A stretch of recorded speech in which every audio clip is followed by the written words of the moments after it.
Hello everyone, welcome to Visionary Classes. So today we are going to discuss on CUET entrance exam 2024 paper that came for the environmental science stream. ठीक है, तो ये lecture 1 होने वाला है। बहुत सारे बच्चे हैं जो कि हमारे व्यूअर्स हैं जो कि CUET के लिए भी पढ़ते हैं, CUET environmental साइंस के लिए। तो उनके लिए ये एक बूस्टर क्लासेस रहेगा जो कि एग्जाम से पहले रहेगा। आई थिंक 21 मार्च को 21 मार्च को एग्जाम है। तो आई होप कि बहुत सारे लोगों ने हमारे चैनल से पढ़ रखा होगा, जो कि जितने भी कोर कंसेप्ट्स हैं related to environmental science they have read it from there, and now we are going to discuss on the previous year question analysis of 2024 paper. ठीक है, सो जिन भी बच्चों को अभी भी अगले साल की तैयारी करनी है या रेगुलर क्लासेस करना है वो ज्वाइन कर सकते हैं। डिस्क्रिप्शन बॉक्स में नंबर दे रखा है, यू कैन ज्वाइन देयर। ठीक है, most of the students from zoology और botany background are definitely giving this exam from different parts of the country also, क्योंकि environmental science जो है उसका एक मेजर पोर्शन जो है वो जूलॉजी बॉटनी से भी जुड़ा हुआ है, जिसमें आगे रिसर्च करने का भी स्कोप है। अगर आप environmental साइंस से पीजी करते हैं तो उसमें भी आपको रिसर्च करने का स्कोप है। ठीक है, तो आइए चलते हैं, देरी नहीं करते हैं। हमारे जो पहला सीवीटी एंट्रेंस एग्जाम का जो पहला लेक्चर है 2024 के पेपर के साथ शुरू करते हैं। जो पहला क्वेश्चन यहाँ पे पूछा है, ये पूछता है कि what will be the energy of 1 mole of photon having a wavelength of 200 nanometre. उसमें h की वैल्यू दे रखी है और c की वैल्यू दे रखी है। अब ये h और c क्या है भाई, पहले ये जानना जरूरी है। देखो फिजिक्स के बच्चों को तो बहुत अच्छे से पता होगा कि h क्या होता है, केमिस्ट्री के बच्चों को भी पता होगा। h जो होता है वो होता है प्लैंक्स कांस्टेंट। ठीक है, और c क्या होता है, स्पीड ऑफ लाइट होता है। और ये कौन सा इक्वेशन है, this is Einstein photo electric equation, जिससे कि हम इसको सॉल्व करेंगे। ओके, और वेवलेंथ को हम लैम्बडा से रिप्रेजेंट करते हैं, दिस इज लैम्बडा। ठीक है, लैम्बडा। तो जो भी है हम इस चीज को डिस्कस करेंगे। पहला जो इक्वेशन है हमको वो जानने की जरूरत है कि आइंस्टाइन फोटो इलेक्ट्रिक इक्वेशन का फॉर्मूला क्या है। आइंस्टाइन फोटो इलेक्ट्रिक इक्वेशन में हम सबसे पहले देखते हैं energy. Energy equal to S C upon lambda. So what is the value of H? Planck's constant, that is 6.6 into 10 to the minus 34, and C is 3 into 10 to the power 8. It is given already, and we have 200 nanometre. देखो nanometre again, nm का meaning होता है nanometre, और एक nm क्या होता है, 10 to the power -9 metre होता है। तो भाई 200 नैनोमीटर दिया है, तो 200 into 10 to the power -9 that is equal to 2 into 10 to the power -7। उसके बाद क्या किया हमने, 6.6 को 3 से मल्टीप्लाई किया, दैट इज कमिंग 19.8, जिसको 2 से डिवाइड करने से 9.9 आ जाएगा। वहीं से आपका आंसर निकल चुका था, वहीं से आपका आंसर निकल चुका था 9.9 into 10 to the power -19 KG mole inverse, क्योंकि ये 1 मोल ऑफ फोटोन के बारे में पूछा है, इसलिए मोल करना बहुत जरूरी है। ठीक है, करेक्ट। ओके, सो आगे चलते हैं नेक्स्ट क्वेश्चन की ओर।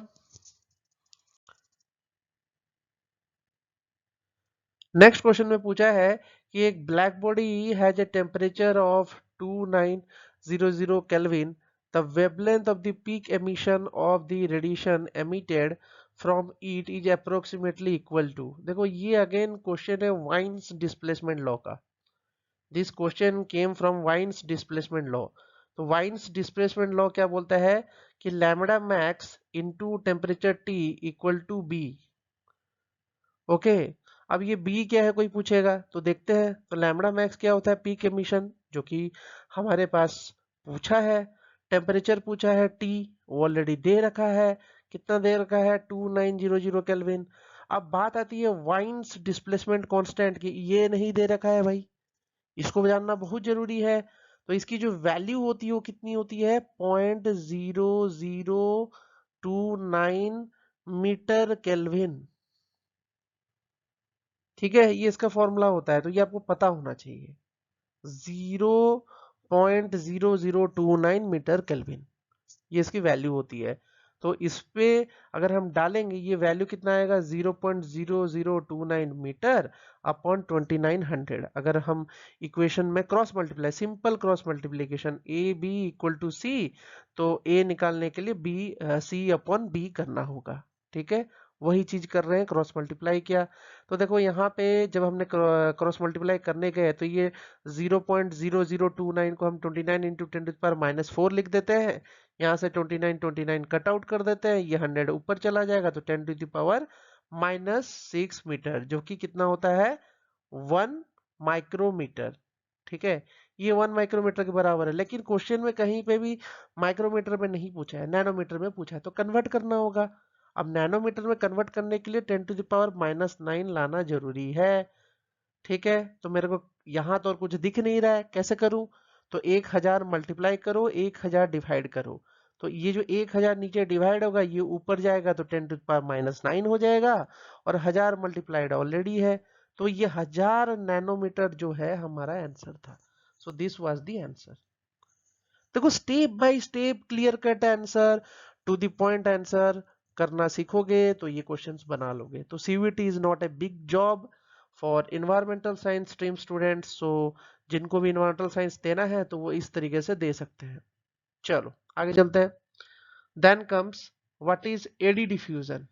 तो eddy diffusion is a dominant mixing process in the stratosphere. देखो ये बोल रहा है dominant mixing process in the stratosphere, क्या है क्या? एडी डिफ्यूजन जो है वो डोमिनेंट मिक्सिंग प्रोसेस है क्या स्ट्रेटोस्फीयर में? एक्चुअली में नहीं है। क्यों नहीं है उसको डिस्कस करते हैं। देखो eddy diffusion refers to the mixing of air parcel due to turbulent eddies. Turbulent eddies मतलब ऐसे चक्कर काटने वाले, ऐसे चक्कर काट रहे होंगे जिनको, उनको टर्बुलेंट एडीज बोलते हैं, जो गोल गोल घूम रहे होंगे। ठीक है, which are swirling masses of air. ठीक है, तो in stratosphere air is relatively stable, वो तो स्टेबल है तभी तो उसमें फ्लाइट उड़ता है, तो रिलेटिवली स्टेबल है, तो वहां पे तो ये होगा ही नहीं। So only molecular diffusion happens. So यहाँ पे सिर्फ मॉलिक्यूलर डिफ्यूजन होता है, जिसके वजह से हमारा एडी डिफ्यूजन वहां पे दिखेगा ही नहीं। ओके, नेक्स्ट में बोलता है height of the troposphere at pole is less than over the equator.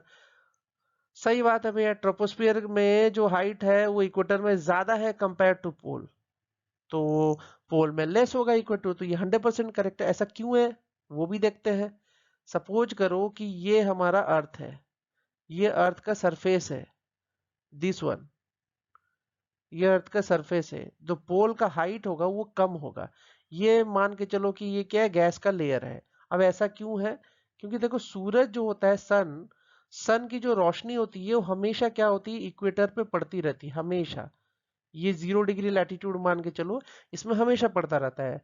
तो वहां का जो गैसियस कंपोनेंट होता है वो क्या होता है, एक्सपैंड कर जाता है। जैसे मेटल एक्सपैंड नहीं करता हीटिंग से, वैसे गैसेस भी एक्सपैंड कर जाते हैं हीटिंग के वजह से। तो इसके वजह से जो एटमोस्फियर का जो एयर मास का वॉल्यूम होता है वो स्ट्रेस्ड हो जाता है, कंपेयर टू पोल जहां पे सूरज की रोशनी हल्की हल्की पड़ रही है, वहां पे उतनी स्ट्रेचिंग नहीं होती है, जिसकी वजह से तुम्हारी पोल की जो एटमॉस्फेयर की हाइट होती है वो छोटी होती है। समझ में आया? Clear cut concept. ओके, आगे चलते हैं। फिर बोलता है क्या है कि mean free path of a molecule in the mesosphere is longer than in troposphere due to its lower air density. सही बात है भाई, mean free path molecule mesosphere में कम है, तभी तो वो कोल्डेस्ट लेयर है, क्योंकि वहां पे एयर मॉलिक्यूल ट्रैप ही नहीं कर पाता हीट को। हीट ट्रैप होगा तभी तो तुमको गर्मी महसूस होगा, जैसे कि ट्रोपोस्फेयर में होता है। वहां पे तो है ही नहीं, गैस की डेंसिटी कम है, तो वहां पे कोल्डेस्ट लेयर माना जाता है। अब मीन फ्री पाथ क्या है पूछेगा, तो this is average distance of a molecule travel before collision with another molecule. मतलब एक मॉलिक्यूल यहाँ है तो दूसरा मॉलिक्यूल तो बहुत ही दूर है, तो उसको ट्रैवल करने के लिए तो बहुत समय लग जाएगा। मीन फ्री पाथ ऑब्वियसली वहां पे क्या होगा, ज्यादा होगा कंपेयर टू ट्रोपोस्फियर। तो आपका सी ऑप्शन भी जो था वो 100% करेक्ट था। तो आपका आंसर था B and C. Okay, then earthquake occurs. Definitely earthquake जो होता है वो एक सडन रिलीज ऑफ एनर्जी की वजह से क्रिएट होता है। आपको जैसे यहाँ पे पता होगा, ये अर्थक्वेक का अगर हम फोकस मान के चले तो इसके ऊपर अर्थक्वेक जनरेट होता है, तो सडन रिलीज ऑफ एनर्जी होता है, एकदम एनर्जी का रिलीज जो होता है वो सडन होता है। ठीक है, तो इन दी अर्थ क्रस्ट में ये चीज दिखता है। तो typically due to the movement of the tectonic plates along the faults. सही बात है, टुकड़े जो फॉल्ट्स होते हैं वो टूटे हुए एक क्रैक होता है, उसमें से वो एनर्जी रिलीज होता है। So these faults are located within the lithosphere, ये लिथोस्फीयर में मिलता है। और लिथोस्फीयर क्या इंक्लूड करता है? Crust plus upper part of the mantle, दो चीजें एक्वायर करता है। तो अर्थक्वेक भी यही दोनों जगह में ही दिखेगा, crust and upper part of the mental. तो आंसर आपका ए था, correct. Now comes arrange the following minerals in the correct sequence of crystallization starting from cooling of a magma। तो सबसे पहले जो क्रिस्टलाइज करता है वो जानना जरूरी है। ये कौन सा सीरीज है मिनरल्स का? ये बोवेंस रिएक्शन सीरीज है। इसको अगर पढ़ लोगे भाई बल्ले बल्ले है, ये क्वेश्चन बना लोगे। बोवेंस का रिएक्शन सीरीज, ये रॉक है। These are different types of rock that crystallise according to this phenomena. ठीक है, तो सबसे पहले यहाँ पे दो सीरीज दिया है, एक डिसकंटिन्यूस दिया है और एक कंटिन्यूस सीरीज दिया है। तो डिसकंटिन्यूस में सबसे पहले कौन निकलता है? ओलिविन निकलता है। बट यहाँ पे देखो हम लोग को डिसकंटिन्यूस सीरीज के बारे में कम बताया गया है, हमको सिर्फ यहाँ पे कंटिन्यूस सीरीज के एलिमेंट्स दिख रहे हैं। तो कंटिन्यूस सीरीज में सबसे पहले कौन क्रिस्टलाइज कर रहा है? एनोर्थाइट। तो एनोर्थाइट क्या है? सबसे पहले क्रिस्टलाइज करेगा। अब ये सर पूछेगा, सर एनोर्थाइट क्या होता है? भाई सिंपल सी बात है, एनोर्थाइट जो है वो कैल्शियम रिच फ्लेड्सपार है, Fe3O8 कैल्शियम रिच फ्लेड्सपार है। फ्लेड्सपार क्या होता है? भाई फ्लेड्सपार क्या होता है? फ्लेड्सपार भी एक मिनरल होता है। मिनरल मतलब खनिज पदार्थ जो पाए जाते हैं हमारे अर्थ के सरफेस पे। ठीक है, तो ये कैल्शियम सिलिकेट होता है। कौन सा? एनोर्थाइट जो होता है वो कैल्शियम सिलिकेट होता है। इसमें 100% कैल्शियम होता है, 0% सोडियम होता है। ठीक है, तो ये जो है तुम्हारा एनोर्थाइट है। ओके, तो एनोर्थाइट जो है कैल्शियम रिच फ्लेड्सपार का नाम है, कैल्शियम रिच फ्लेड्सपार। ठीक है, तो ये पहले क्रिस्टलाइज कर जाता है। उसके बाद कौन करता है? देखो उसके बाद आएगा ओलिगोक्लेज, सोडियम रिच, सोडियम रिच फ्लेड्सपार। ये जो प्लाजियोक्लेज यहाँ पे लिखा है ना, ये सब फ्लेड्सपार के ही टाइप्स हैं। ये सब मिनरल्स हैं, सबसे ज्यादा पाए जाने वाले मिनरल्स अर्थ के सरफेस पे। देखो उसके बाद मोस्कोवाइट है, उसके बाद क्वार्ज है। तो हमारा ऑप्शन जो था वो सी आता था, ए आता था, देन बी, देन डी। तो सी, ए, बी, डी, पहला ऑप्शन ही करेक्ट है। करेक्ट। तो ये क्रिस्टलाइजेशन के प्रोसेस है। पहले कौन क्रिस्टलाइज करेगा?